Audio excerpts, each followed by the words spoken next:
För nu är det fredag. För nu är det fredag. Nu är vi här igen. Härligt. Alltid lika roligt att vara här. Idag ska vi prata om Customer Success Program och varför de är så viktiga. Och om jag får börja, Jan. Får du gärna göra. Ja, så tänker jag så här att när man investerar en massa pengar i en ny engagement-plattform, så för att få ut det mesta av den lösningen så måste man kunna mäta, och det kan man göra genom ett Customer Success Program. Och vi ska gå in lite på delarna och se vad som är bra och dåligt. Det andra är också att jag tycker att man bör göra det här med sin leverantör.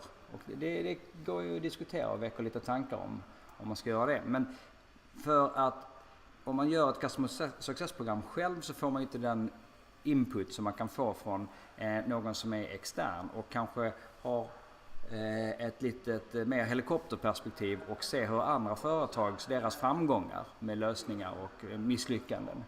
Och på så vis så kan man få den kunskapen in från sin leverantör.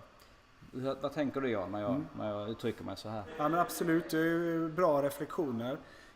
Och det här spinner vidare lite grann på en tidigare spaning som vi hade som handlade väldigt mycket om upphandlingsprocessen. Och att man redan där känner sin tänkbara leverantör eller partner på pulsen lite. Just kring hur kan de vara med och bidra till att utveckla vår verksamhet. Hur kan de vara med och hjälpa till så att vi verkligen får realisera nyttan av exempelvis då en plattformsinvestering. Och inte bara kunna features and functions. Så att jag tror att det är otroligt viktigt. Och att man då är väldigt tydlig när man skapar det här Customer Success-programmet kring vad är det vi vill uppnå. Hur ska vi mäta och följa upp det här, både kvantitativt och framförallt kvalitativt. Vad är det operation och människorna som använder systemet, vad ska de tycka och känna, men också framförallt vad ska det här leda till i form av kundupplevelse, kundnytta och affärsvärde. Och sen givetvis också då få input kring det du var inne på. Vad gör andra som har varit lyckosamt och framgångsrikt? Går det att applicera i eran bransch och går det att applicera på era kunder? Kan vi skruva till det lite grann och göra det anpassat till eran värld? Det låter som att krav på leverantörerna att ha insikt i min verksamhet. Och jag förstår, det finns många leverantörer som är väldigt bra på att sälja sina produkter och kan sina features ju. Men den lite högre skolan är att förstå verksamheten.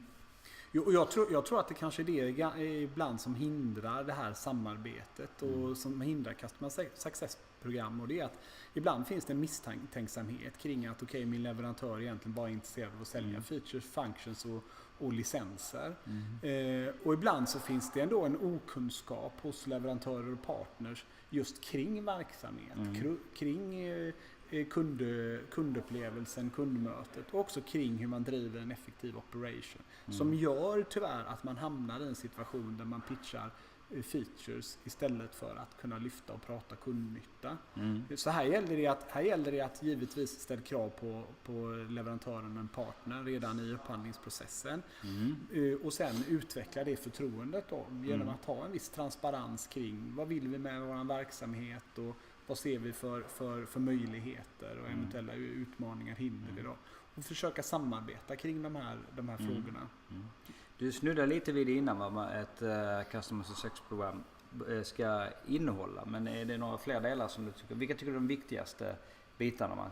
Ja, men en tydlig gemensam målbild där vi är överens om vad är det vi vill uppnå, varför gör vi den här investeringen och sen att man följer upp det tydligt då, både som jag sa kvantitativt och kvalitativt.